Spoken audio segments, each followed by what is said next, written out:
Bona tarda, benvinguts. Gràcies per ser aquí.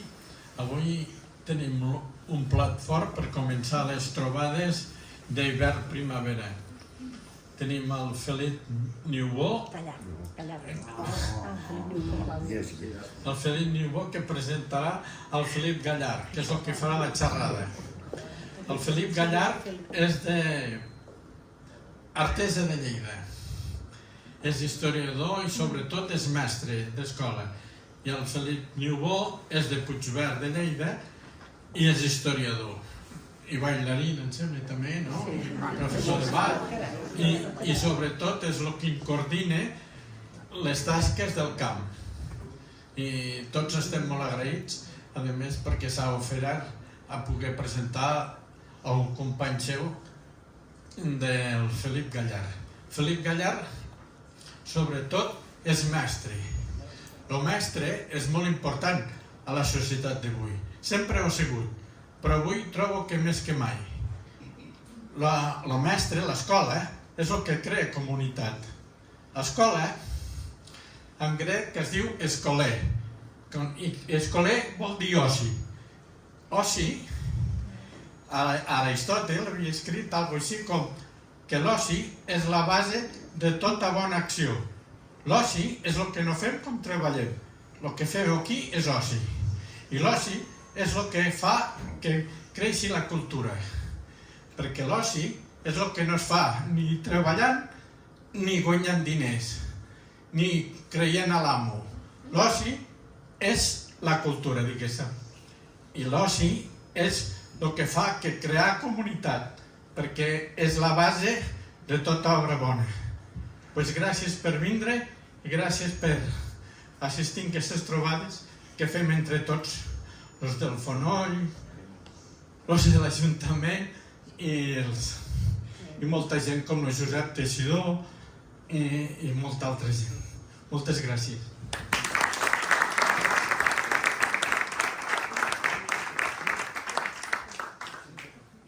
Bé, doncs, hola, bona tarda. Benvingudes i benvinguts al Camp de Juneda.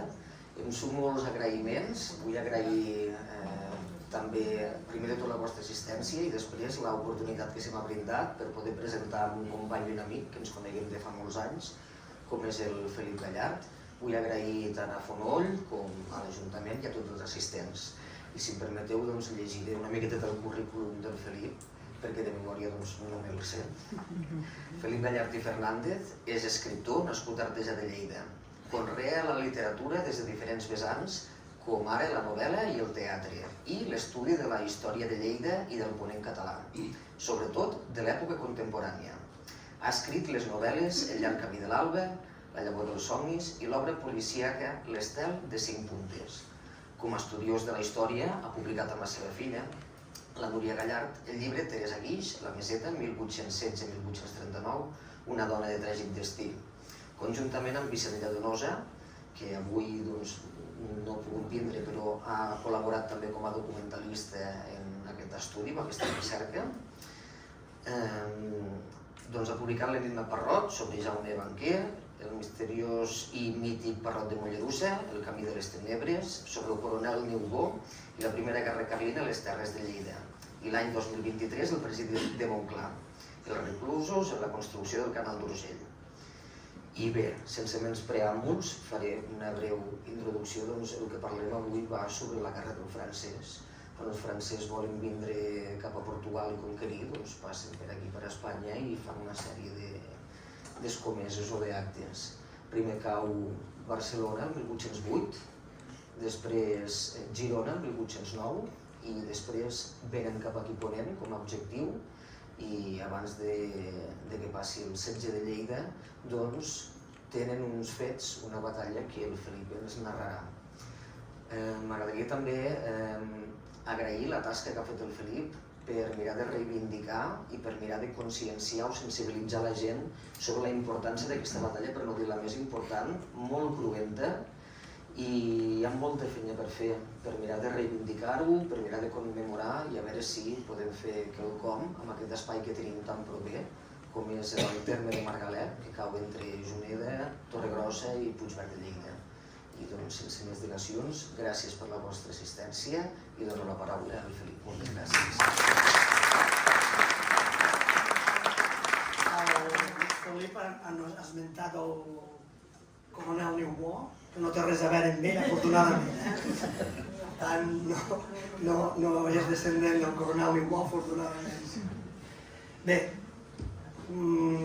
vaig fer les pràctiques de mestre aquí a Juneda i sempre és un lloc que tinc molt carinyo i bé, avui no m'han deixat tocar terra, hem vist el Museu del Caliqueño, hem vist l'Inferri, hem vist tot l'espai aquest i molta enveja sento perquè a Artesa no tenim aquesta sort de tindre aquests espais tan magnífics i això cal que ho conserveu, cal que ho vetlleu perquè no arreu hi ha aquesta sort, no, perquè això és fruit de molta feina i de molta gent que hi ha treballat. Bé, només això, no? Ensabonar-vos una mica. Bé, aquí hi ha dues coses que no són veritat, no marxeu, tot i això. El Napoleó a Lleida no hi va estar mai.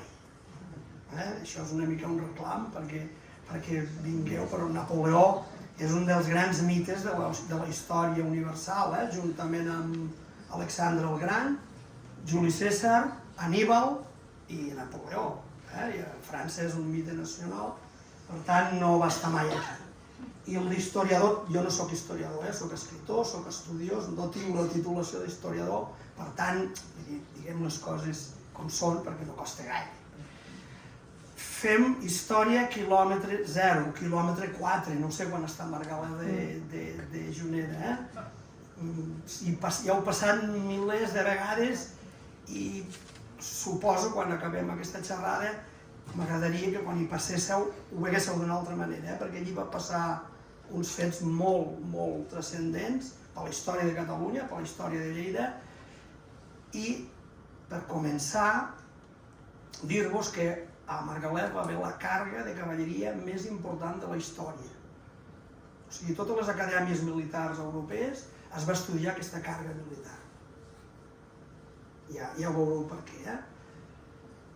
Començarem.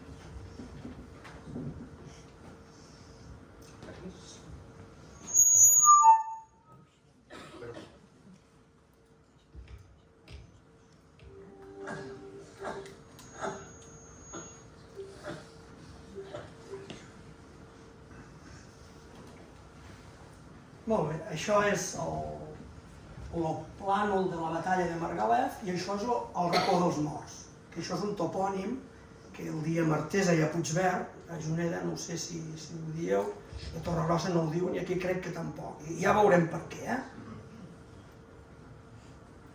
Molt bé, Margalef, això és una imatge del despoblat de Margalef, és un nucli dispers, pertany a Torregrossa, està a prop de la carretera de Tarragona, a uns 14 quilòmetres de Lleida, uns 4 o 5 d'aquí, i això ja és el més visible, això és el campanar d'espadanya de Santa Maria de Margalef, que encara es veu, això és a la torre de Margalef, que hi ha un restaurant, i això és l'ermita d'aquest espai.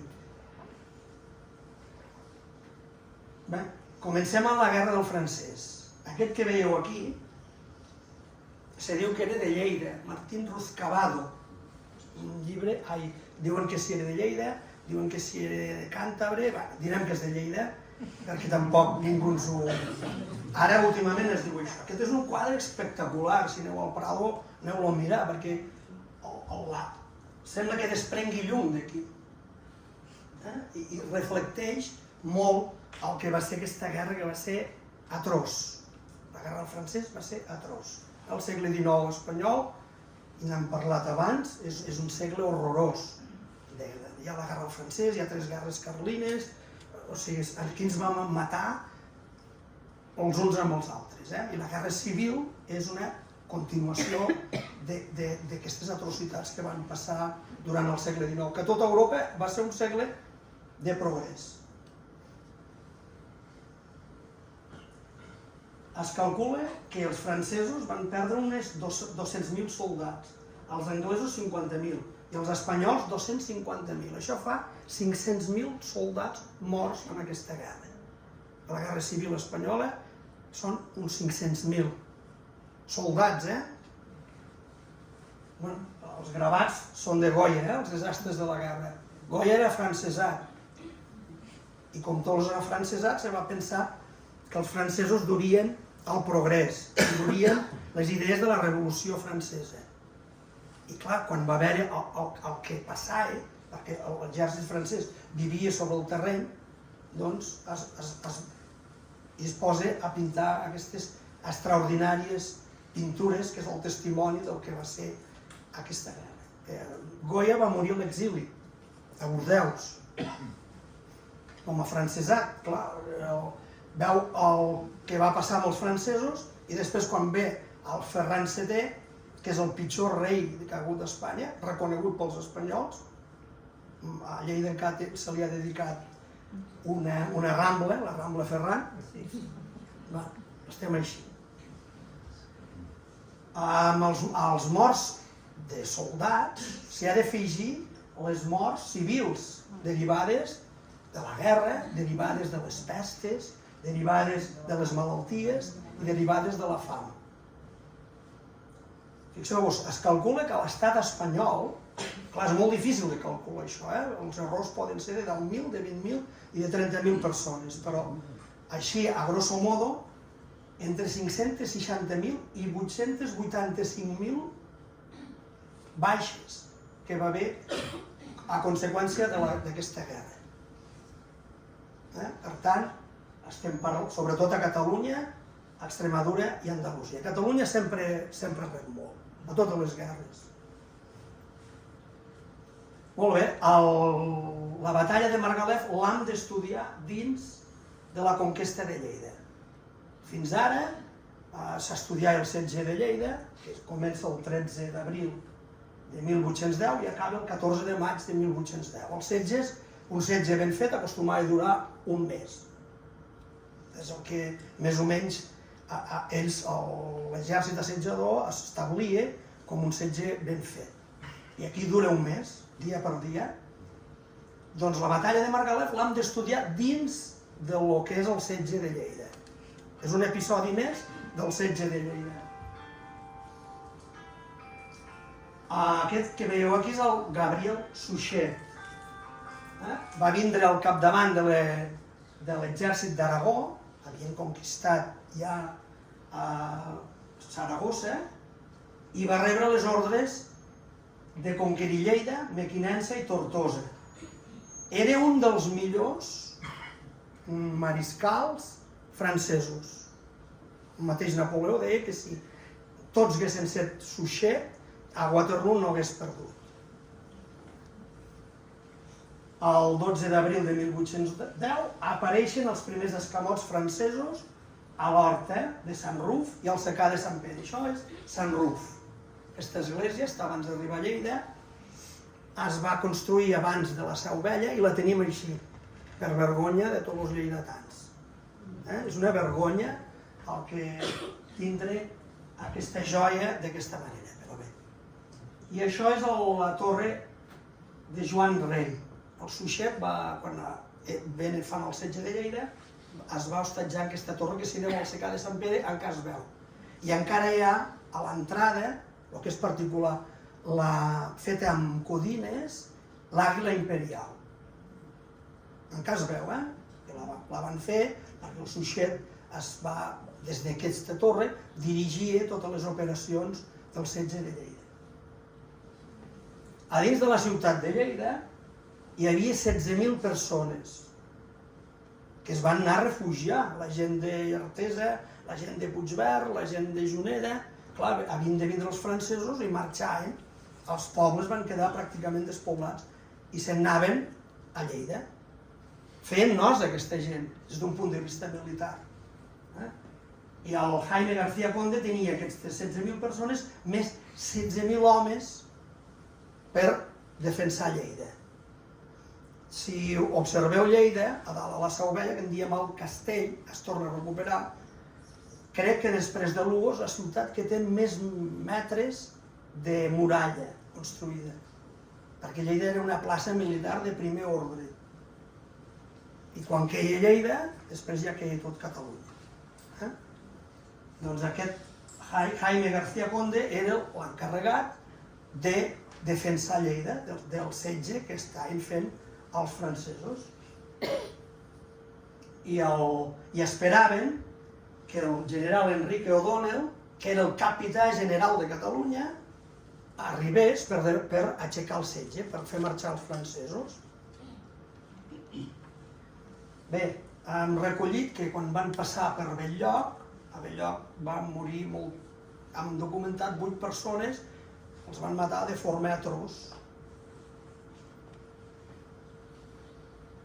Bé, seguim. La batalla de Margalef. Aquest és un plano de la construcció del canal d'Urgell, d'un projecte que va haver abans del projecte que finalment es va fer, i els francesos el van aprofitar per idear la seva batalla.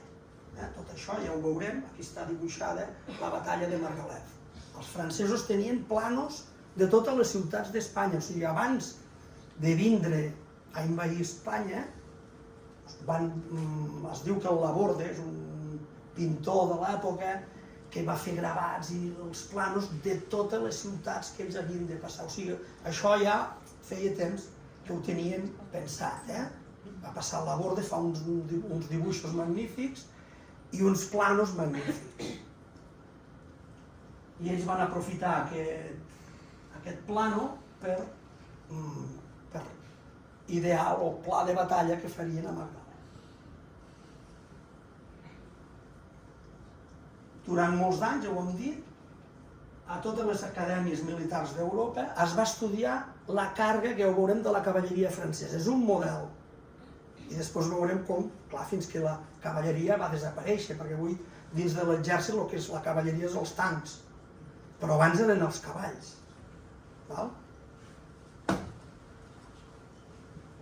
Aquest és Napoleó, però això no és d'aquí Margalef.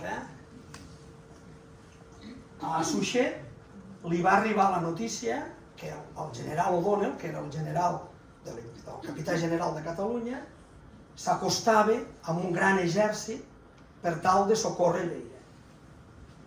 I llavors va desplegar 2 divisions, la del general Harisp, amb 2.227 homes, i la del general Mousnier, amb 3.764 homes. Va agafar una divisió i la va fer vindre fins a Margalef, i l'altra la va portar al col·legi, perquè ell no sabia si l'Odonnell vindria per Tarragona o vindria per Balaguer. No ho sabien, clar, en aquella època no hi havia internet, no hi havia telèfons. Els moviments dels exèrcits els feien espies que tenien o enviaven amb un cavall o algun espia perquè veguessin. Llavors no sabien per on vindrien. Aquest Harisp i aquest Mousnier eren generals de primera. De primera, en la floreta de l'exèrcit de Napoleó. El total de les forces napoleòniques era de 5.211 homes d'infanteria i 780 de cavalleria. Els hússars i els cuirassers. Els hússars són la cavalleria lleugera. I els cuirassers és la cavalleria pesada, que després en parlaré. O sigui, feien un total de 5.991 homes i 4 canons. Això perquè veieu la quantitat de gent que es va moure per aquesta plana de Margalef. Cap a les 14.000 persones. Jo no sé si els bodes que fan a la torre de Margalef fan mai 14.000 persones. Jo crec que no hi han set mai, aquest pla, 14.000 persones. Aquest és l'Enrique O'Donnell, d'origen irlandès. Des de Montblanc, Enrique O'Donnell avançava la seva infanteria formant una línia d'atac i la cavalleria que cobria els flancs.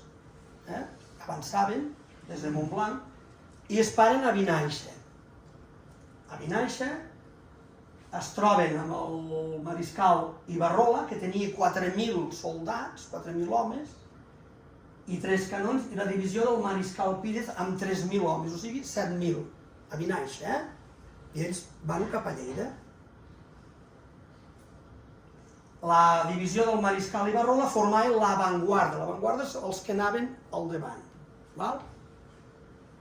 I el Pírez anava al darrere, des de Juneda.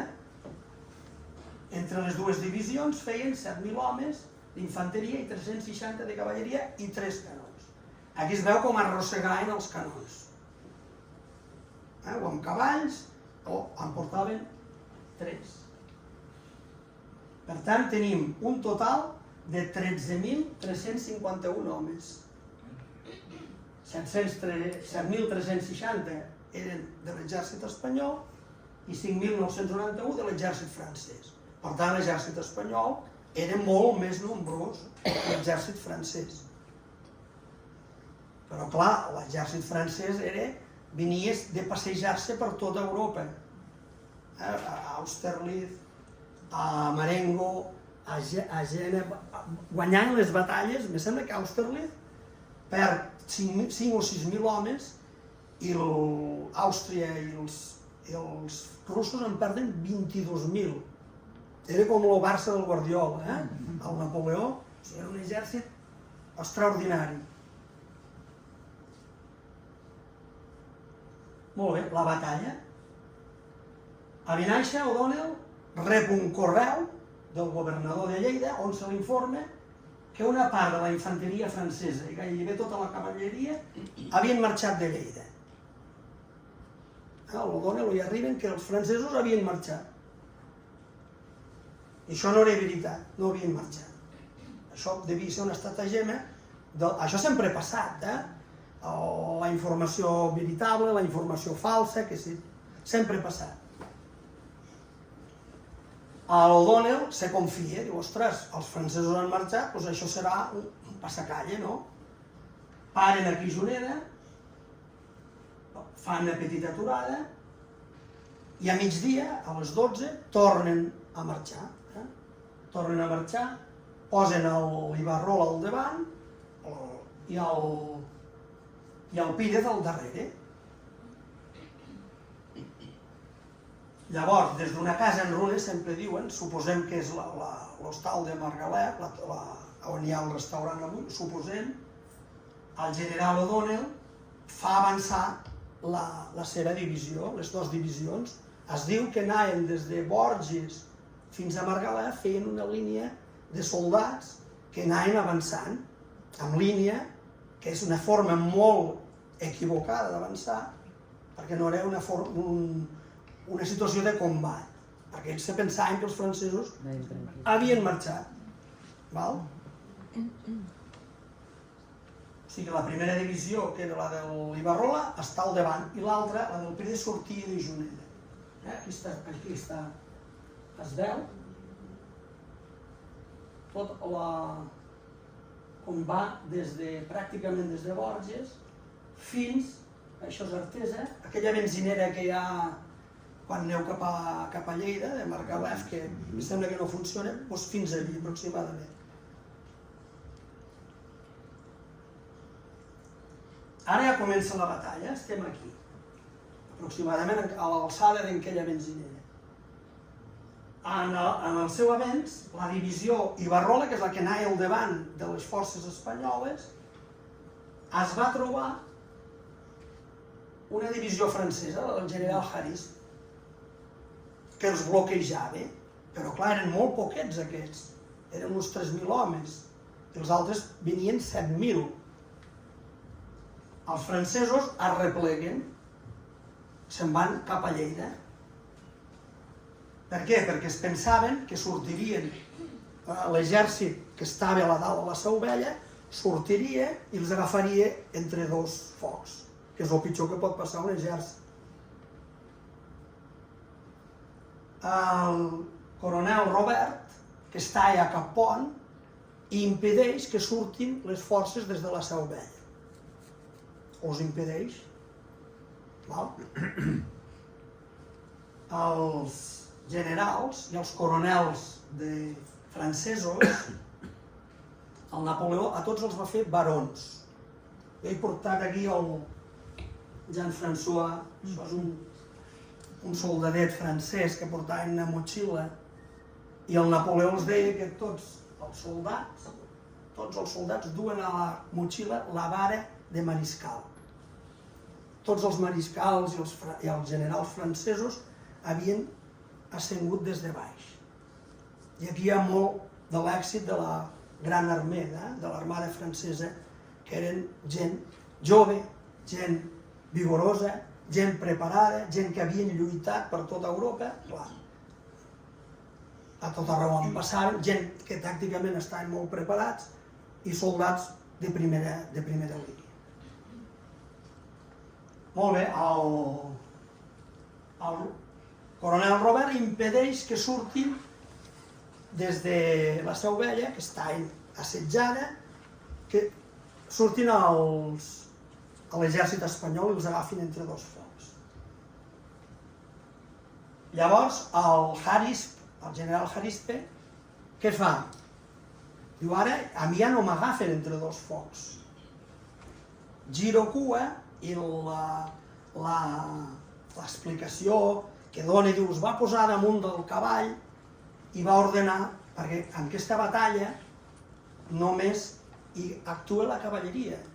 O sigui, 700 soldats de cavalleria derroten a 7.000. Això havia passat molt poques vegades. O sigui, és espectacular. Llavors, el general Arís munta el seu cavall i mana el quart d'hússars, que eren uns 300 i poc, que carreguin contra l'avenç de l'avantguarda d'aquests 7.000 que venien des de Juneda. Els hússars eren la cavalleria lleugera, n'hi deien. Portaven un sabre corbat i una pistola. Deien que un hússar que arribava als 30 anys ja feia prou. Aquests havien ja vingut de totes les batalles que havien guanyat per tota Europa. Fan una càrrega, clar, l'exèrcit espanyol va avançar en línies, posen en quadre i en lloc de parar quiet, els espanyols el que fan és tirar enrere, girar cua i anar retrocedint, de forma que, com que retrocedien enrere, impedien l'avenç dels que venien des del darrere. Llavors, la càrrega aquesta dels hússars els fa una destrossa. Una destrossa, clar, allò era un desastre. Però aquí no s'acaba, això és un cuirasser. Això és la cavalleria pesada, perquè portaven armadura, que pesava uns 5 quilos, 6 quilos, i un casc. Cuirasser de cuirasser. Aquests estaven, els hem deixat al col·legi, us en recordeu? Bé, aquests tenien dues opcions. O anar des del col·legi a reforçar el general Harispe, que és el que ara ha fet la càrrega de cavalleria, o bé hi opta per una altra cosa. Se'n va des del col·legi, se'n va als Alamús i els enganxa pel costat. Ve cap aquí Margalef. Es posa en marxa des del col·legi amb tota la seva divisió i la cavalleria apressada. El 13 de cuirassers, que era la millor cavalleria d'aquell moment. Era la floreta.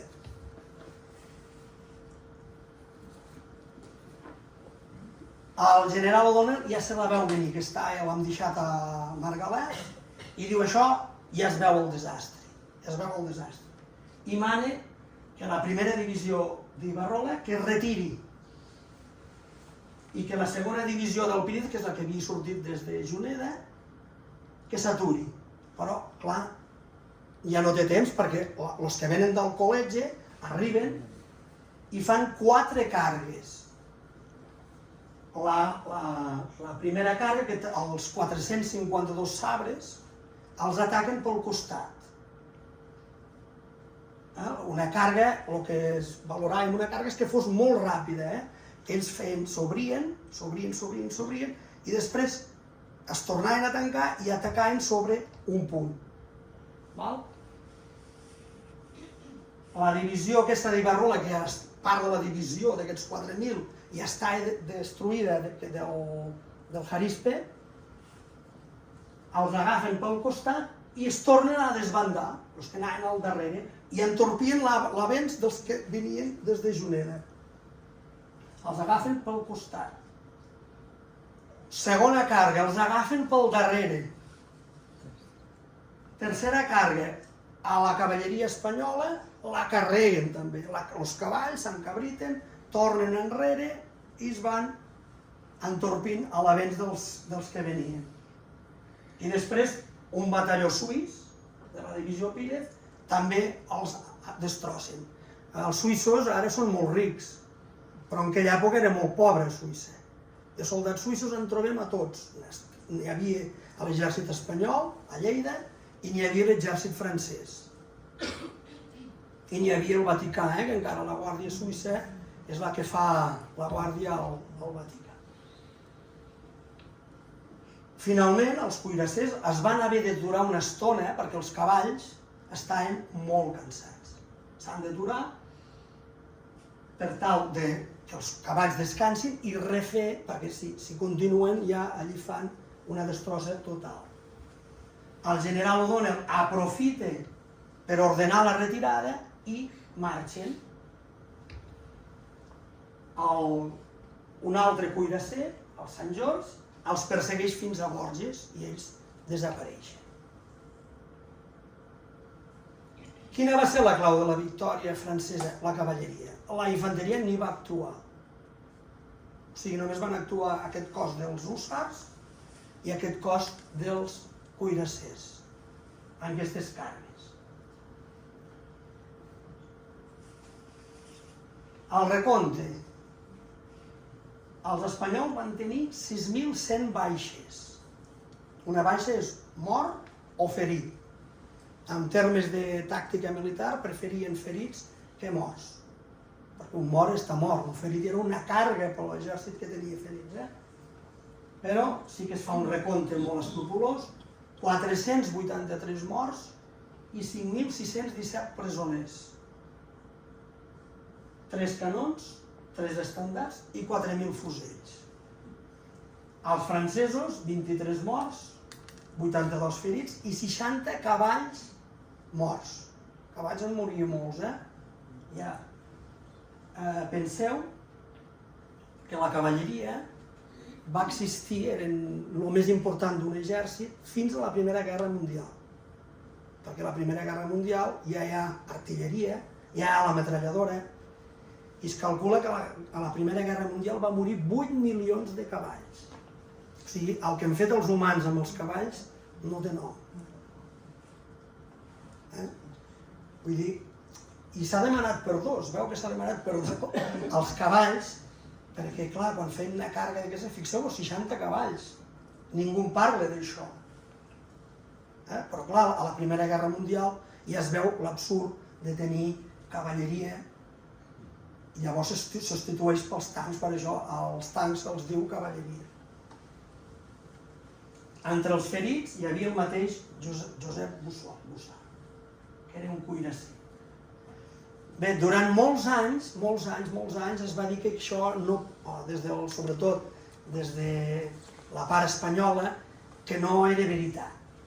Que això eren unes xifres exagerades, que això ho havien dit els francesos, i fent aquest estudi vam trobar a la Gaceta de Madrid, que havia sortit de la Gaceta de Saragossa, aquest recompte, que et diu tots els oficials, els generals de cada batalló, els que havien mort, i els que havien agafat ferits i els que havien agafat presoners. Clar, això ens fa pensar que sí, que és real aquestes xifres, perquè si no, això no es pot inventar.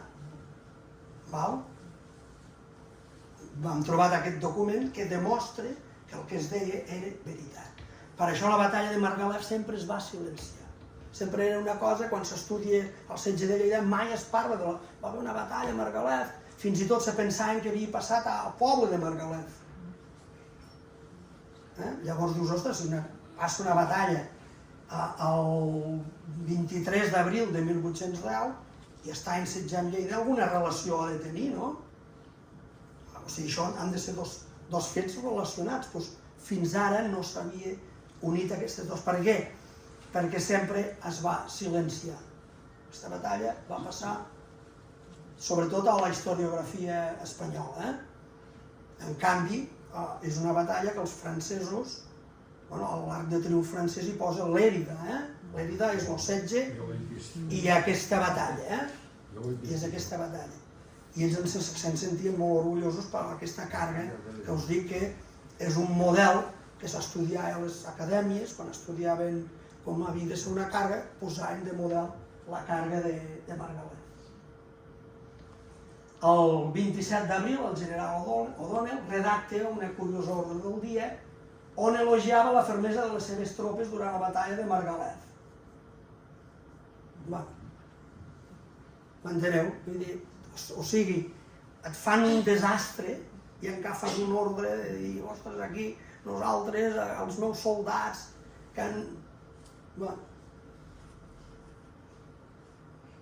sigui, presumia d'aquesta batalla i deia que les pèrdues sí que havien set, però que ells havien plantat cara. Passem al setge de Lleida, o sigui, ara hi ha hagut la batalla de Margalef i el general Suchet ja sap que Lleida és qüestió de dies. Això és un gravat de l'època i això és un pla de batalla del setge. L'endemà de la batalla, el general Suchet envia un emissari al governador de Lleida dient-li que rendís, perquè ara això no tenia cap sentit que Lleida aguantés. Y al Jaime García Conde le diu: señor general, esta plaza no ha contado jamás con el socorro de ejército alguno. Tengo el honor de saludar a vuestra excelencia con la más perfecta consideración. És a dir, nosaltres mai havíem pensat que algú ens hagués de socórrer. Nosaltres podrem aguantar un setge. Va durar un mes això. La ciutat va caure el 14 de maig, després d'un assalt duríssim. Sempre s'havia dit, el general Suchet fa unes memòries i deia, aquestes memòries, que havien mort 1.200 persones de Lleida i 200 morts francesos i 500 ferits. El que passa que fent aquest treball vam trobar també una carta del general Suchet que escriu al cap de l'Estat Major de París dient-li que a Lleida havien mort 3.000 persones. 3.000 persones i que havien estat 2 dies tirant-los al Segre. O sigui, tots aquestes 2.000 persones van baixar a Segre avall fins a la granja d'Escarp o el Dimos. El racó dels morts. Molt bé. A Artesa sempre deien els padrins que a la batalla de Margalef la gent d'Artesa havien enterrat els morts que havia hagut en aquesta batalla. Contes de vells, això vés a saber, doncs això és veritat. O sigui, a l'Artesa quedava molt poca gent, era potser el punt en línia recta més proper a Margalef, i Lleida havia caigut el 14 de maig de 1810 i el 16 de maig, 3 setmanes després de la batalla, el Suchet ordena a l'Ajuntament d'Artesa de Lleida de sepultar els morts de la batalla de Margalef. 483 morts i els 60 cavalls, perquè els morts francesos se'ls van endur. Els morts aquests ja... Aquesta ordre es va complir el 17 de maig, 24 dies després que havia passat la batalla, el juny. Penseu com estaven aquests morts. Quan acabava una batalla, els que guanyaven passaven, els despullaven, els prenien la roba, el que tinguessin de valor. A partir d'aquest dia, ja per sempre més, per als habitants d'Artesa de Lleida i de Puigverd, Felip, aquest lloc seria conegut com el racó dels morts. M'he deixat dir-vos que el setge de Lleida va ser molt dur. Quan va acabar el setge, el general Suchet va deixar saqueig general. diuen que a Lleida va quedar... Bueno, Lleida és la ciutat potser que ha patit més d'Europa. Ha patit 5 setges, ha quedat destruïda de dalt a baix cada vegada, i diuen que quan va acabar el setge de Lleida, a Lleida no quedaven ni 6 ni mitja dotzena de coberts, perquè el general Suchet, el vencedor, pogués fer un sopar decent. Ni uns llençols perquè pogués dormir el general Suchet. O sigui, ho van arrasar tot. I això és una mica, aquesta és la raconada que creiem, segons ens han dit gent gran d'Artesa, és la fossa on van enterrar aquests 483, 500 soldats i els cavalls, aquests 60 cavalls que van morir. I això és la pel·lícula La Fiel Infanteria, que es va fer als anys 60, no? Que va ser molt coneguda a aquella època. Bueno, això és una mica la història d'aquest pla. Espero doncs, que quan hi passeu, si més no, penseu el que va passar allí, no?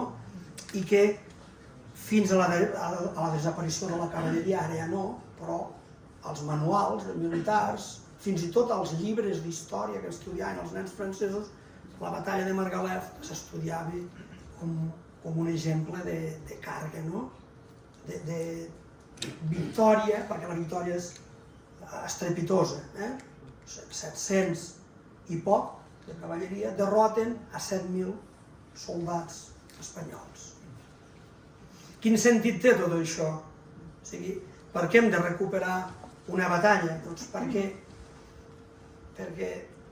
tant de bo les coses ja no se solucionessin en un camp de batalla, sinó que se solucionessin en una taula de diàleg, no? Ja veieu com està el món, no?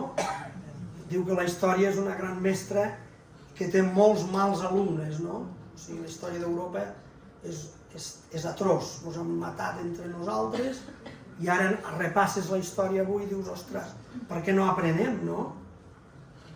Aquests pobles van patir molt a la guerra del francès. Com que va haver la guerra civil, va haver la tercera guerra carlina, va haver la segona, va haver la primera, i després ja no me'n recordem. Una guerra tapa l'altra, i allà hi ha una fossa, allà hi ha 500 joves morts, no hi han posat mai una placa, deien que hi havia un monòlit, els francesos van posar un monòlit, la gent gran d'Artesa, però allò es va respectar fins als anys 70. El món canvia molt, apareixen els col·leccionistes i allò ja no es va respectar. Algú el va sostreure i ara no sabem exactament on és.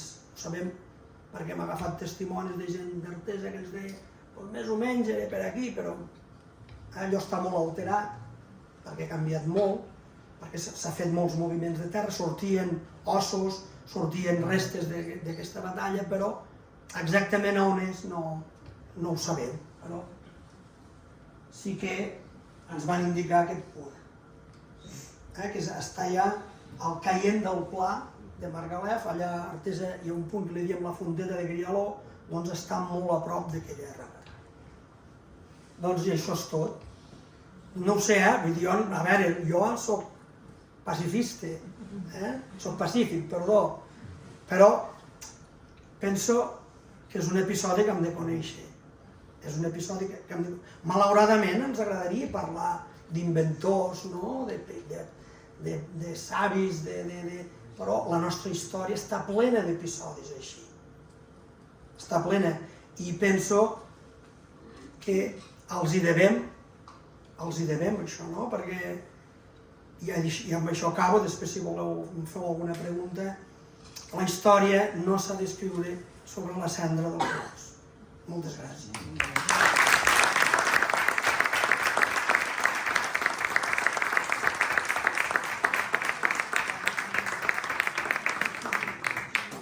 N'havíeu sentit parlar d'això, Jonella? Jo vaig veure a l'Arc del Triomf a París, Sí. està allí, Lleida. de Batalla de Lérida, Sí. que no hi diu Margalet, però Bueno, és tot. 100% en què està a l'Arc del Triomf, si no ho han tret, i jo sé encara està. Allí remarcat amb totxo, que està batalla d'una d'altres batalles. Els llibres parroquials d'aquests pobles, d'Artesa, de Puigverd, de Juneda no ho sé, però a tots expliquen que van marxar la gent d'aquests pobles, va quedar molt poca gent.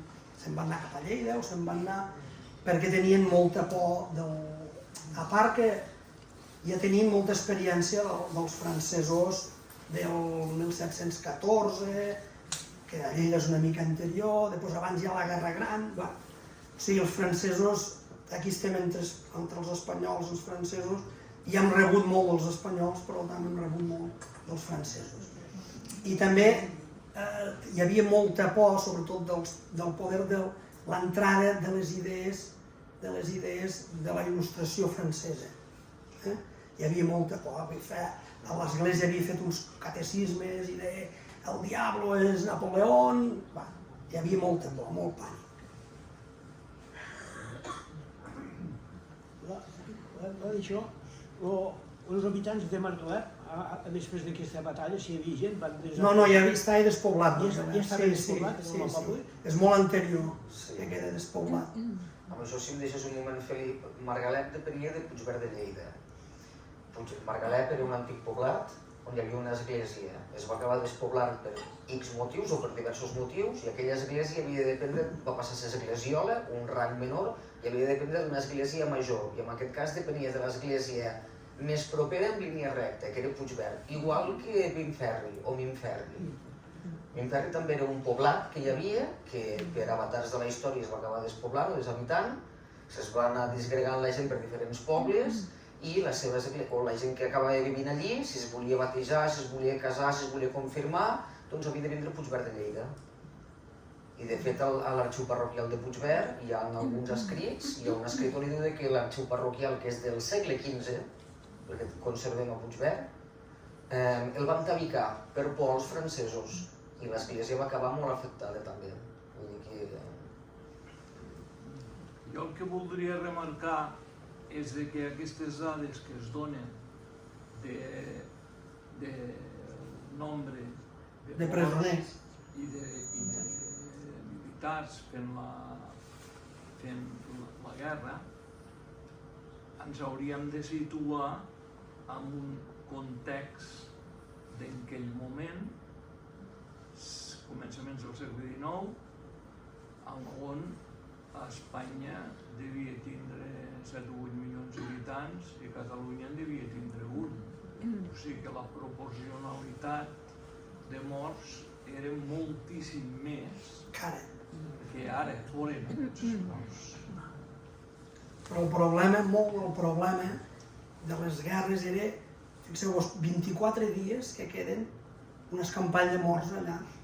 Això eren malalties, eren la insalubritat que provocava això, les mosques, això provocava moltes malalties i moltes morts. Més pot ser que fins i tot la mateixa batalla. Perquè dins del que és les batalles que hi ha per Europa, la batalla de Margalef, no hi ha un nombre... O sigui, a Austerlitz 20.000 o 25.000. Però en canvi, a la batalla de Margalef, a veure, això és fa molt de mal dir, no? Però no és una batalla que mor molta gent. Però aquí, el que passa és que ara em fa por de dir el que vull dir, perquè potser direu que em marxo una mica de coll, però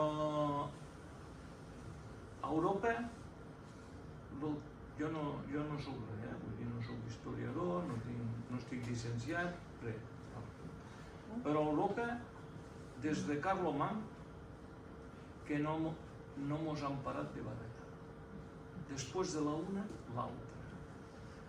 I, en definitiva, em sembla a mi que el motiu sempre n'hi ha hagut algun que s'ha pensat que era més viu que els altres i es volia fer amb tot el territori d'Europa. Fins que s'acabi la Segona Guerra Mundial, diu, bueno, ara ens farem malbé del tot. I es fa l'invent de la Unió Europea, que és la primera vegada que diu anem a unir Europa però sense barallar-nos. I això ens ha portat 80 anys De pau. de guerra no global. N'hi ha hagut, però no han sigut globals. I això em sembla que falta una mica de discurs per explicar-ho. Perquè la guerra dels 100 anys, la dels 30 anys, bueno, era continu, era continu. La contradicció no és això. La contradicció és que es va inventar la bomba atòmica. Bueno, vale, llavors, clar, jo estic d'acord, clar, hi va haver una cosa Que l'arma va ser la que va portar la pau. una teoria. Bueno, Vix Pacem Parabellum, no? Si vols la pau, prepara la guerra. I aquesta ha estat la divisa que ha dominat el món. I quan mos semblava que això, doncs mireu com està, no? Estats Units, Gaza... No? Aquí ha dit sense cap guerra, hi va haver la guerra freda, però l'octubre va ser. Però bueno, no va ser una guerra armamentíssima. Cada 25 anys n'hi havia una, aproximadament. Cada generació coneixia una guerra. Excepte Espanya. Els espanyols, ja m'ho corregiràs, però em fa l'efecte que guerra interior, l'última a Catalunya el 1462-72, la dels comuneros a Castella, i de llavors fins al 1812 o fins al 1808, Espanya no coneix la guerra. 300 anys. Sí que la coneix, però no pas els espanyols. A Catalunya sí, A Catalunya sí.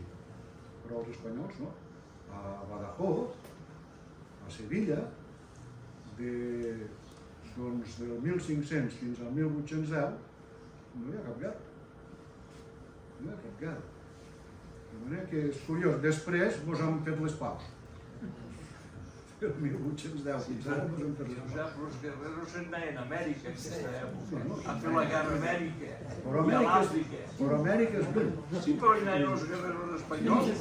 Però ja no ho pastien. A matar índios. Sí. No, el que sobte no és això. Dius que a Juneda, a Torregrossa, dius a la talla Margalet. I Artesa per això, no?, del remor dels morts. I tampoc fa tants anys això. I l'impacte sobre les generacions, els padrins nostres, va ser molt gran. Molt gran, perquè ja heu vist les xifres són esgarrifoses. I el que ha dit aquest senyor, sí, que clar, la població era molt menys que avui, o sigui, la proporció és molt més elevada. Bueno, doncs ho deixem aquí. Una última pregunta, que aquesta potser encara marxa una mica més, però està dins del tema. Aquí, Catalunya, que diu el Josep, aquí no ens vam lliurar de les guerres, teníem els francesos a prop, la guerra dels segadors el 1650, més o menys, 640, es reivindicava ser francesos, després la guerra del francès, també hi havia molta gent que reivindicava ser francesos. La meva opinió és que avui, si això haguéssim tingut aquesta conversa al 1970, no tindria la mateixa opinió. Em sembla que ha sigut millor pertany a Espanya que França. Sí. El 1970 no diria el mateix, Els francesos, o sigui, la Catalunya francesa, els cors, ha desaparegut. Els francesos han estat molt més efectius des del punt de vista nacional, no? Perquè han arrasat, vull dir, els que parlaven català, els que parlaven occità, era patuer, van ser molt més eficaços, en van saber molt més. 40 anys de dictadura, això és un altre context. Però si sortim d'aquesta època superfosca, jo em sembla que aquí s'han respectat més coses que ja han sigut jacobins a tope. Bé, doncs ho deixem aquí. I si passeu per Margalet...